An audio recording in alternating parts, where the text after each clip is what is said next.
Anyways, it is a blessing to be here. How many remember the joke from last week? Huh? The joke?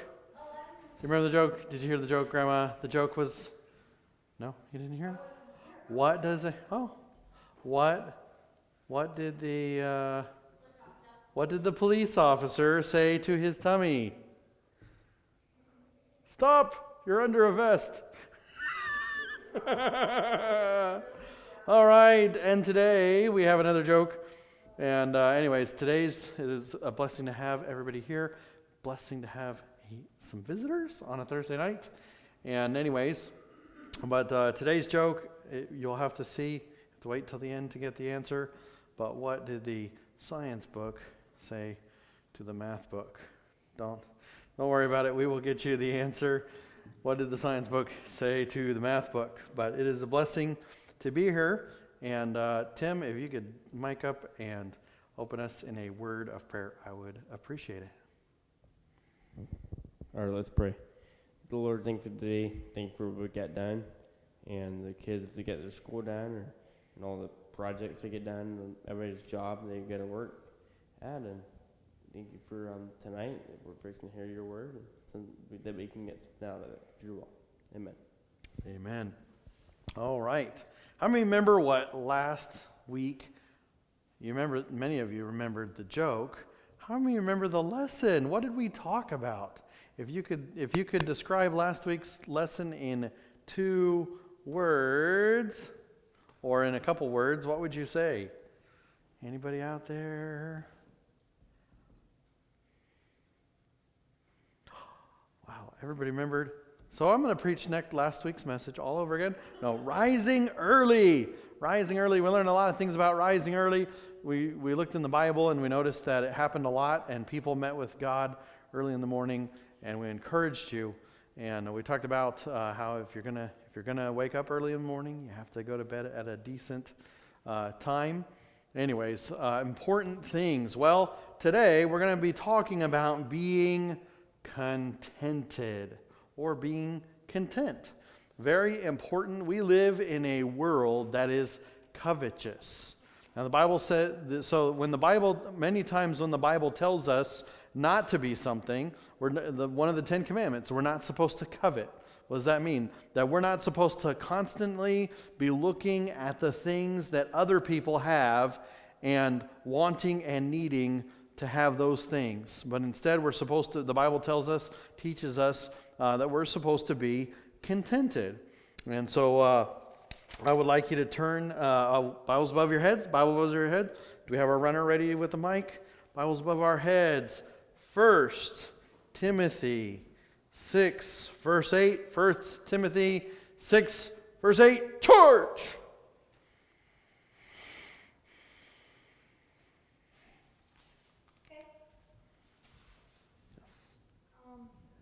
And having food and raiment, let us be therewith content. All right, and having food and raiment, let us be therewith content.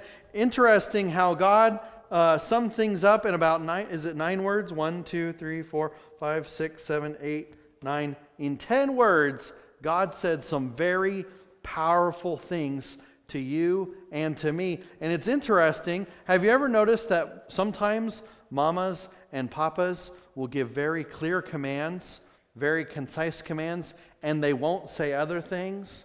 Can I tell you, the things that God didn't say in this verse, it's very easy for those to be just as important as the things that he did say. I want to take the first part of it. The Bible says, it tells us 2 things, that if we have these 2 things, we ought to be content. Now, how many of you have ever had people have a fuss about food? Like they didn't like certain food. We all have foods that we like, and we all have foods that we don't like. But we're going to talk about these 2 things. The Bible says having food. We all know what food is, and raiment. What is raiment? Deborah?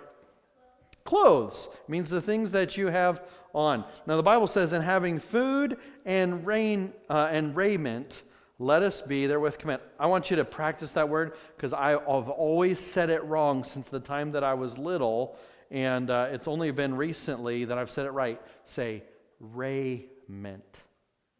Raiment. Like we are, I don't know the etymology of the word, but I know this. It's not raiment, it's raiment. And anyways, practice with me one more time and you can say it right. Raiment. It means clothes. Now, how many of you have ever had food that you really like? What's your favorite food out there? Steven?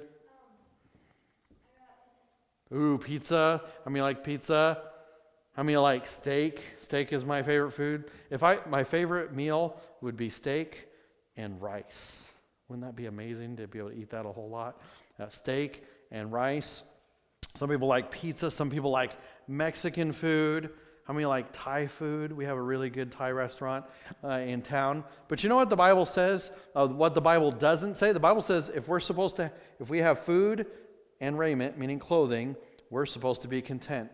And you know, I don't know if you've ever heard, I know that none of you have probably ever said this, but how many of you, when offered some kind of food, say, you know what, I really don't like that food, or I really would want something different? Now, it's okay to have a preference about food, but sometimes if we're not careful, instead of being content, there's nothing wrong if you're given a choice with making a choice. Especially as you become an adult, you'll have more choices over what food you're allowed to eat. You'll be able to go to the store and there'll be a plethora of choices. But if you don't have the choice, you don't get a choice as far as I want this kind of food, but I get this kind of food, then God presents to you an opportunity. You know what that opportunity is? Either I'm going to be content or even go farther in this direction. I'm going to be thankful for the things that God has provided. I'm going to thank God for the green beans. I'm going to thank God. There's a substance that I discovered this year that is truly trying my thankfulness. It's called canned beef. Now, we're not talking about corned beef. How many like corned beef? How many like corned beef hash? I love corned beef hash. It's like dog food, but for people. Anyways, it's got a lot of salt. But no, this is called just canned beef. And it's just that. It's like they took beef and put it in a can and put the lid on, and that's about all they did to it. No extra flavor, no extra salt. And but you know, if I had my choice, I'm going somewhere. If I had my choice, I wouldn't choose that. But when that's the only choice, I'm given an opportunity to be grateful or to be covetous, or to be uncontent. I can allow my lack of a choice when I'm presented with that. I can allow it to, how many of you have ever been in a bad mood because you didn't like what you were going to have to eat? How many of it ever made you angry? Wow, nobody's being honest tonight. I've seen people be angry because they had to eat certain things. Or, how about this? Somebody else is given something, but you know what? There's no more of that. So you get this. You know, when I was a kid, one of the things, depending on what we were having, didn't happen a whole lot, but maybe mom and dad would have this meal, but we were going to have this meal. And we have a choice. God presents us with an opportunity to be grateful or content with the things that we're given, or to complain. How many of you have ever been given hand-me-down clothes? Now, I'm thankful that I was the oldest child, and for the longest time, I was not just the oldest, but I was also bigger. I know you can't imagine this, but there was a time when I was taller than John, my brother, Jonathan. We call him John now. Everybody calls him Jonathan. But there was a time when I was taller than John. And so I got the clothes. I didn't have to choose. But there was a time when, so when I would be done with those clothes, because I would grow out of them before I completely wore them out, then sometimes they would get passed on to Jonathan. How many ever got hand-me-down clothes? How many of you were thankful? You have an opportunity. The Bible says just having clothes. Aren't you happy that you have clothes? There's people in other countries that they have to go to great lengths In America, we have so much. People throw away clothes. How many have ever thrown away clothes? Just said, you know what, I don't like that shirt anymore. I don't like those pants anymore. I don't like those holy socks anymore. And I'm just going to throw them away. The Bible says in having food and raiment. Food. It doesn't give us any qualifications. It doesn't say in having good food. It doesn't say in having the food that we want. It doesn't say in having food in great abundance. It just says if we've got food and raiment, let us be therewith content. I'd like you to turn, hold your Bibles above your heads. Bibles above your heads. Ecclesiastes 5, verse 10. Ecclesiastes 5, verse 10. Church!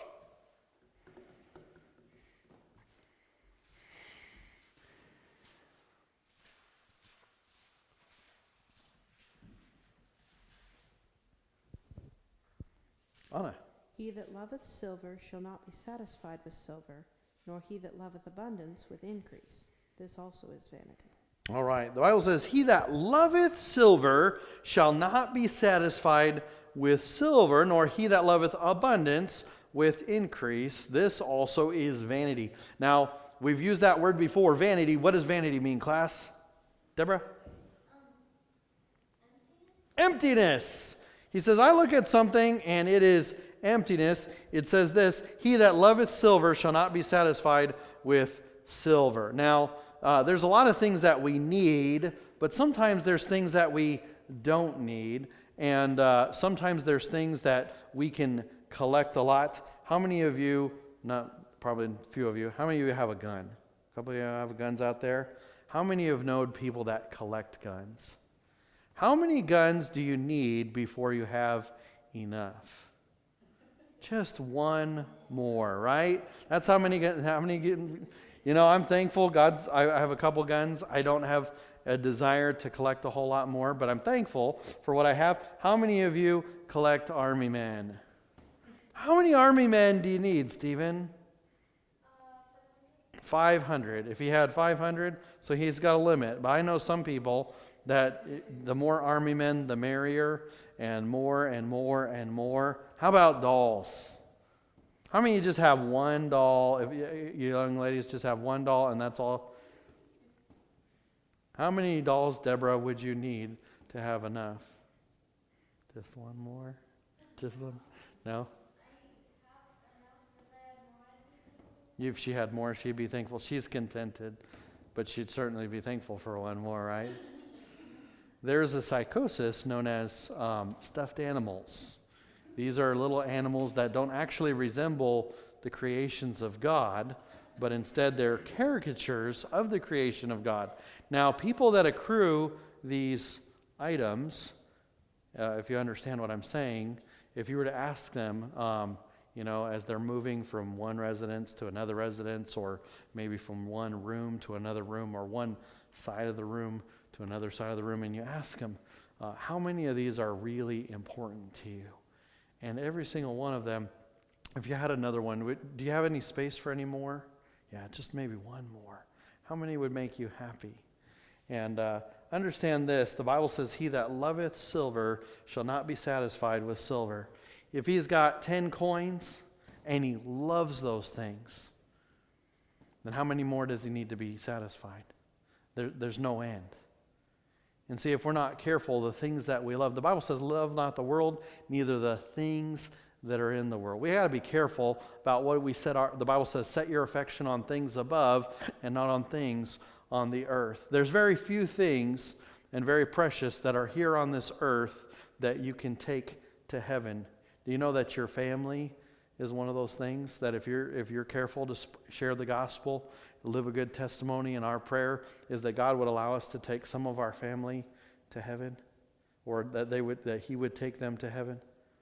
Your friends, the people of other countries. People are about one of the few things. There's certainly some memories of this earth.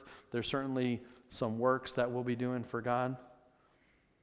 But if we're not careful, we begin to love the things that God put in this world and not to love the God who created those things. he said, he that loveth silver. And then it goes on, it says, he that loveth abundance, nor he that loveth abundance with increase. What does that mean? It means, have you ever wanted to work really hard and to be able to earn money? How many like to earn money? And how much money do you have to earn to be happy? Just a little bit more. You know, maybe you've planted your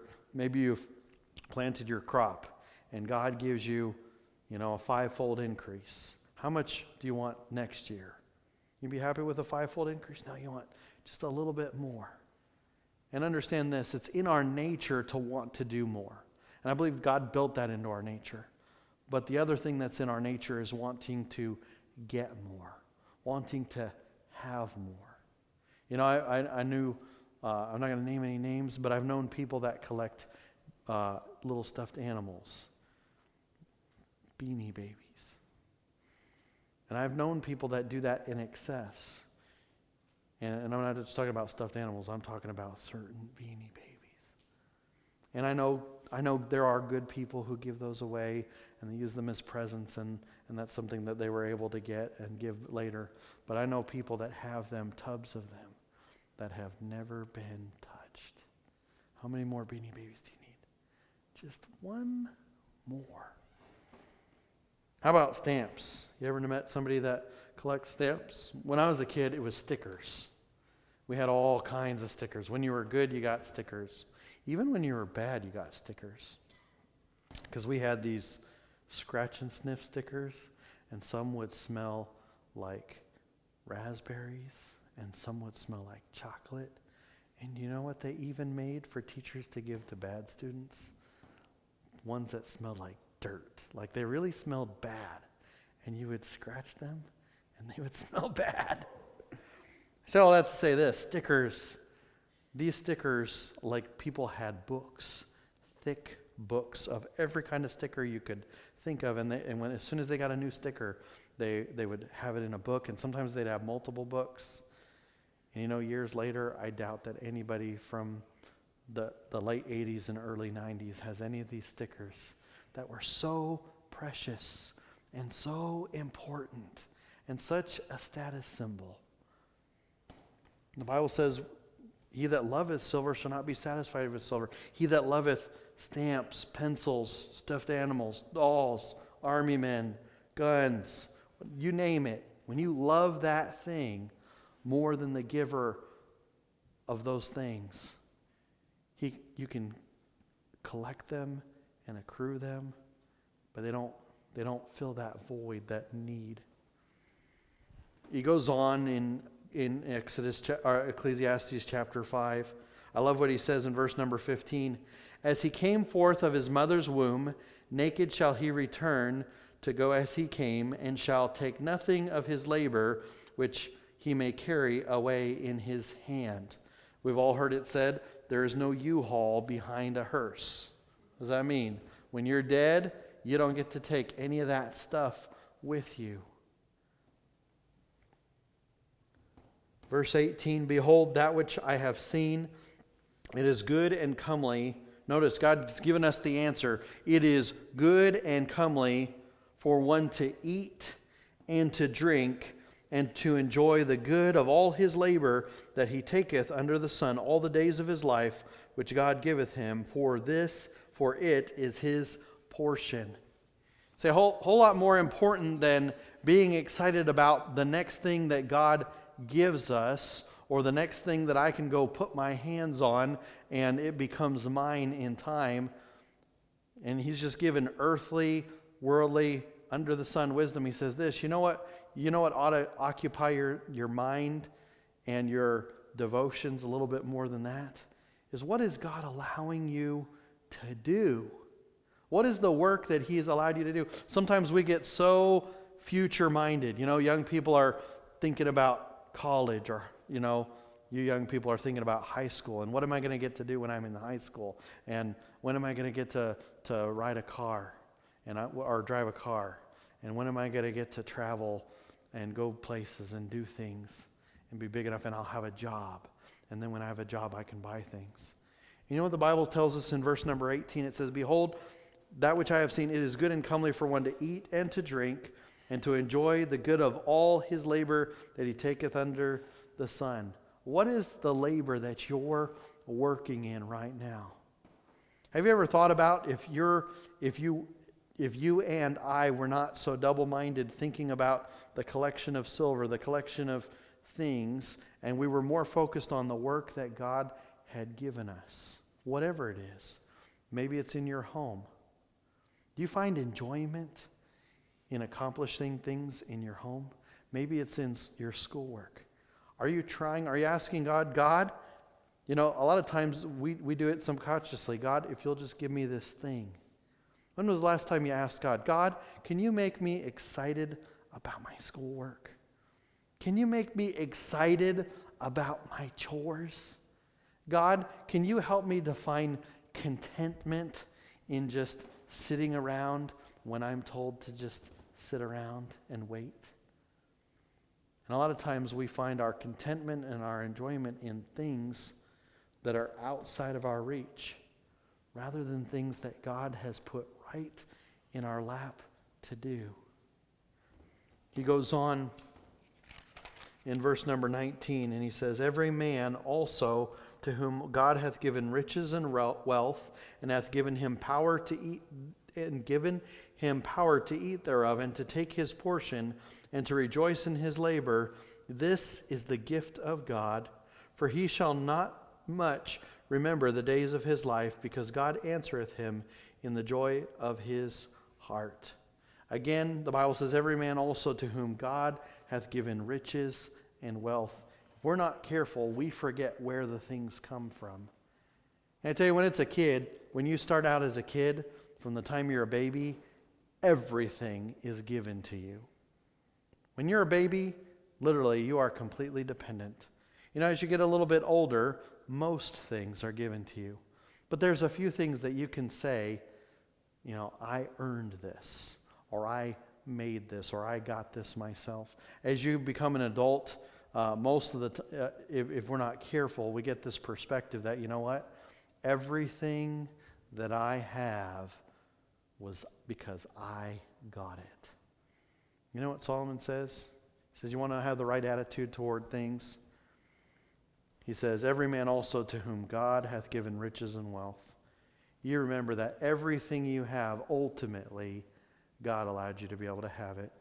We live in the wealthiest, richest nation in the world. The poorest people in America, compared to a lot of other countries, have it far better. So much better off. I'm not saying that there's not suffering in the United States of America. But I'm saying, compared to the rest of the world, God has given us riches and wealth and the power to eat thereof and to take our portion. So we circle back to that thing that God told us in 1 Timothy chapter 6 and verse 8. And having food and raiment, let us be therewith content.